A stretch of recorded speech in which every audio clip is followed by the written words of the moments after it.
কিরগিজস্তান থেকে প্রথমবার একটা সিনিয়র এসছেন। ওনারা যেটা বলেছেন, মন্ত্রী বলেছেন যে ওনাদের প্রধানমন্ত্রী খুব শিগগিরই বাংলাদেশ আসবেন এবং উনি এই প্রথম এসছেন ওনাদের প্রধানমন্ত্রীর সেই সফরের কাজ করার জন্যে। কিরগিজস্তানের সাথে আমাদের যদিও আমাদের সম্পর্ক অনেক দিন পুরান, কিন্তু আমাদের অর্থনৈতিক ওই ধরনের অর্থনৈতিক কোঅপারেশনটা আমাদের তেমন হয় নাই, কিন্তু সুযোগ অনেক আছে। যেটা উনি বললেন আপনাদেরকে একটু আগে, তাদের এখন কিন্তু তাদের ম্যানুফ্যাকচারিং খাতে তারা কিন্তু কাজ শুরু করতেছে এবং তারা আমাদের দেশ থেকে লোকজন নিতে চায়। তো সেটা একটা ভালো।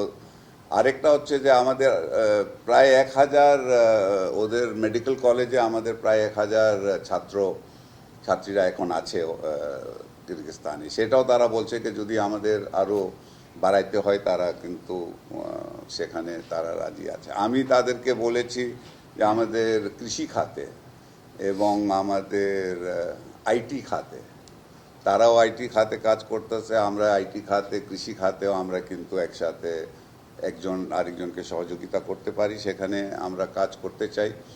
আরেকটা খুব ভালো হয়েছে, বিশেষ করে কোভিডের পরে তাদের কিরগিজস্তানের ইউরোপিয়ান ইউনিয়নের সাথে তাদের কিন্তু ভালো একটা সম্পর্ক আছে।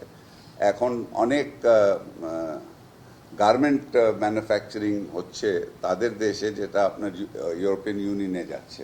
তো তারা আমাদেরকে বলছে যে তোমরা তো গার্মেন্টে তোমরা বড় আছো, তোমাদের লোকজন এসে যদি আমাদের সাথে যতভাবে গার্মেন্ট রপ্তানি করতে পারে, ওখানেও তৈরিও করতে পারে, এখান থেকেও আমরা রপ্তানি করতে পারি টু ইউরোপিয়ান ইউনিয়ন। আপনার রাশিয়া থেকেও কিন্তু ওনাদের দেশে গার্মেন্টের অনেক বেশি এখন চাহিদা এসছে। তো সেটাও একটা খাত আছে যেখানে আমরা যেহেতু এটা প্রথম শুরু হয়েছে, আজকে মাত্র প্রথম আমাদের ওনাদের সাথে মিটিং, ওনারা আমাদের সকলকে দাওয়াত দিয়েছেন। আমি কিন্তু এই বছরে ইনশাল্লাহ চিন্তা করেছি বছরের শেষের দিকে একটা আমাদের ব্যবসায়ী একটা ডেলিগেশন নিয়ে ওনাদের দেশে গিয়ে আমরা আরও ফার্দার এক্সপ্লোর করব কীভাবে আমাদের দু দেশে আমাদের ব্যবসায়ী, বিনিয়োগ, অর্থনৈতিক আমাদের কোঅপারেশনটা কীভাবে আরও আমরা বাড়াইতে পারি।